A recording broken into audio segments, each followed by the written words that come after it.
Peristiwa yang berlangsung di perbatasan Israel-Mesir pagi tadi sontak mengguncang kawasan Timur Tengah. Dunia internasional dikejutkan dengan pemandangan yang tak pernah dibayangkan sebelumnya.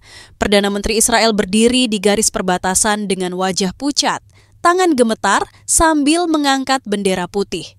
Langkah itu bukan sekadar simbolis, melainkan pengakuan terbuka bahwa tekanan yang dilancarkan Mesir terlalu besar untuk ditahan. Lucunya, pemimpin yang biasanya lantang berteriak, "Kami tidak akan pernah mundur," akhirnya memilih mundur dengan cara paling klasik, menyerah di depan umum.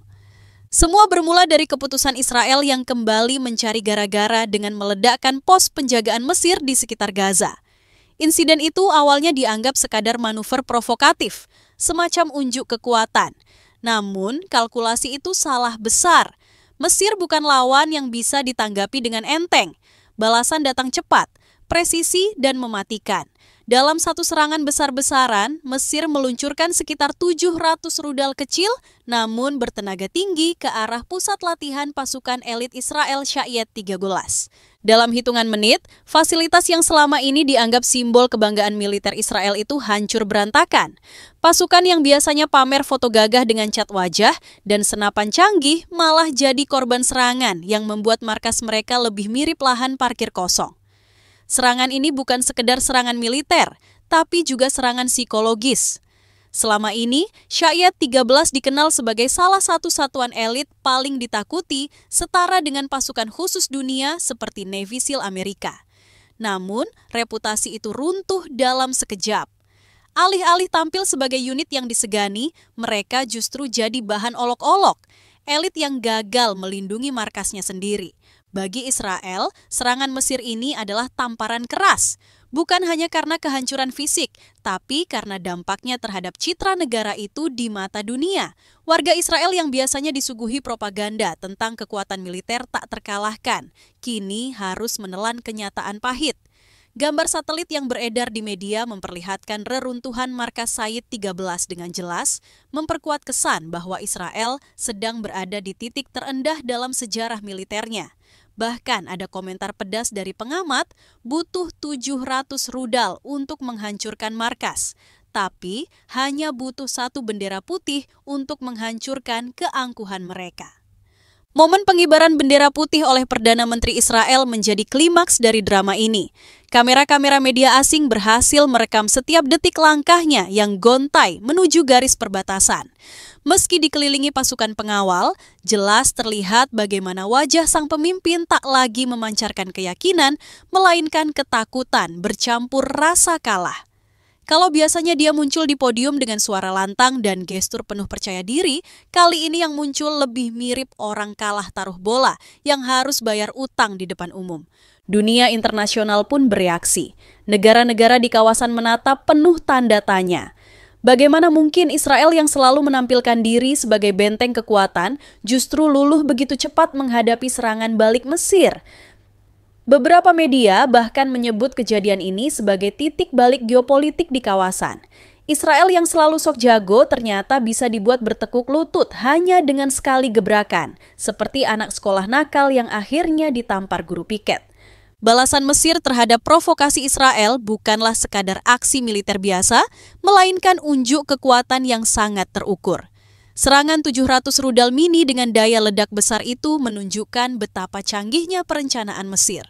Setiap rudal ditembakkan dengan koordinasi rapi, menghantam target secara presisi. Seolah-olah Mesir sudah menyiapkan skenario balasan jauh sebelum insiden di pos penjagaan Gaza terjadi. Kalau Israel mengira ledakan di pos itu hanya akan memancing protes diplomatik, mereka salah besar. Karena yang datang justru hujan rudal, bukan hujan kata-kata. Mesir sendiri tidak tinggal diam menghadapi kritik internasional.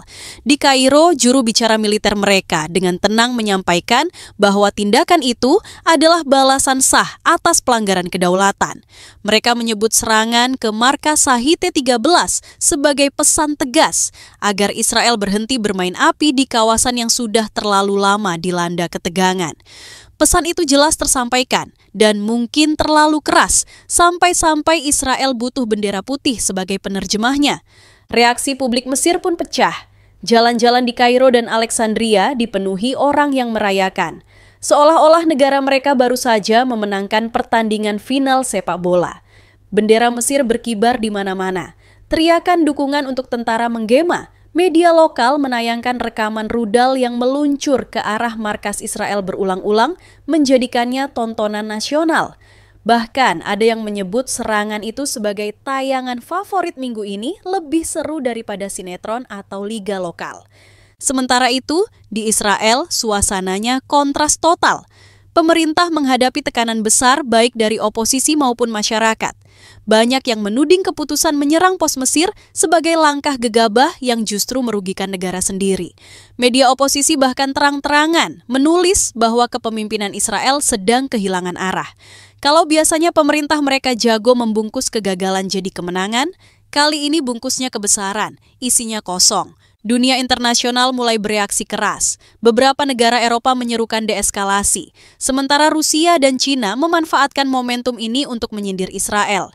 Iran tentu saja ikut bersuara lantang, menyebut kejadian itu sebagai bukti nyata bahwa Israel tidak sekuat yang mereka klaim. Bisa dibilang kalau Israel selama ini suka berpose sebagai macan regional, kali ini macannya jadi kucing basah yang kejebak di pojokan. Di balik layar, para jenderal Israel melakukan rapat darurat sepanjang malam. Namun, bukannya mencari cara membalas, diskusi lebih banyak membahas bagaimana mengendalikan kerusakan reputasi yang sudah terlanjur terjadi. Syayed 13 yang selama ini dijadikan alat propaganda militer kini berubah menjadi simbol kegagalan. Tentara-tentara elit yang seharusnya menjaga kehormatan negeri justru terlihat seperti korban permainan politik yang ceroboh.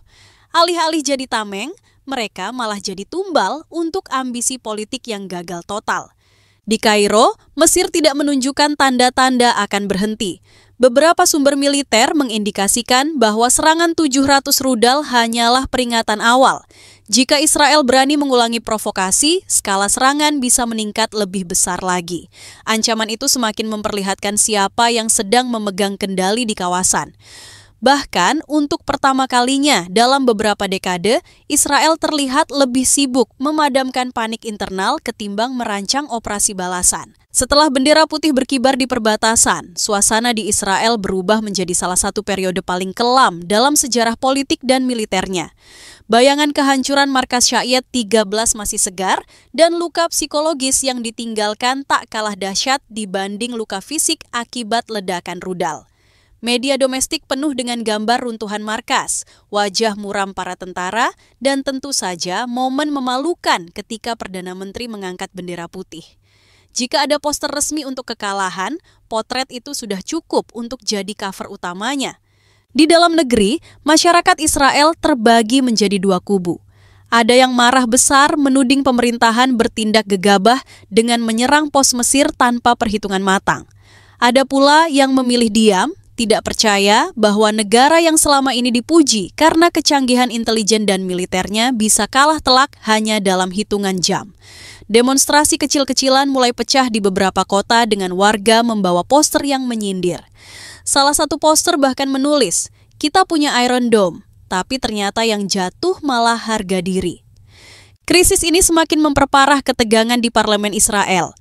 Oposisi menekan Perdana Menteri untuk mundur, menyebut insiden tersebut sebagai bukti inkompetensi pemerintah. Beberapa anggota kabinet pun mulai terlihat ragu mendukung penuh keputusan pemimpin mereka. Tekanan itu membuat suasana rapat kabinet darurat lebih mirip ruang interogasi ketimbang pertemuan negara. Biasanya, Perdana Menteri duduk layaknya jenderal perang. Kali ini lebih mirip murid yang ketahuan mencontek lalu disidang guru BP. Efek psikologis juga menghantam pasukan Syayed 13 yang tersisa. Pasukan elit yang selama ini digadang-gadang sebagai simbol kebanggaan Israel, kini harus menanggung stigma kekalahan. Banyak dari mereka yang selamat dari serangan dilaporkan mengalami trauma berat. Latihan-latihan terpaksa dihentikan. Bukan hanya karena fasilitasnya hancur, tapi karena mental para prajurit benar-benar goyah. Pasukan yang dulu dikenal bisa menyusup ke pantai musuh dengan sunyi. Sekarang malah kesulitan tidur karena bayangan rudal menghantui setiap malam.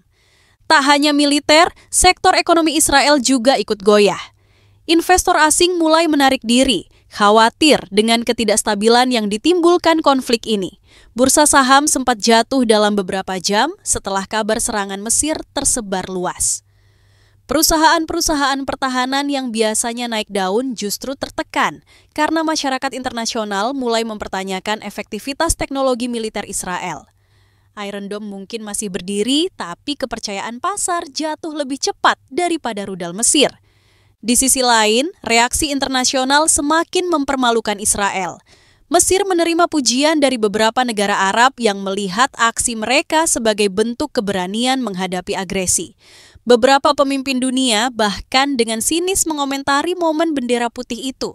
Di media sosial, tag hashtag White Flag Israel mendominasi trending topik, memicu gelombang meme dan olok-olok global. Kalau dulu Israel sering jadi headline karena operasi militer, sekarang mereka jadi bahan meme internasional yang viral lebih cepat dari siaran pers resmi pemerintahnya.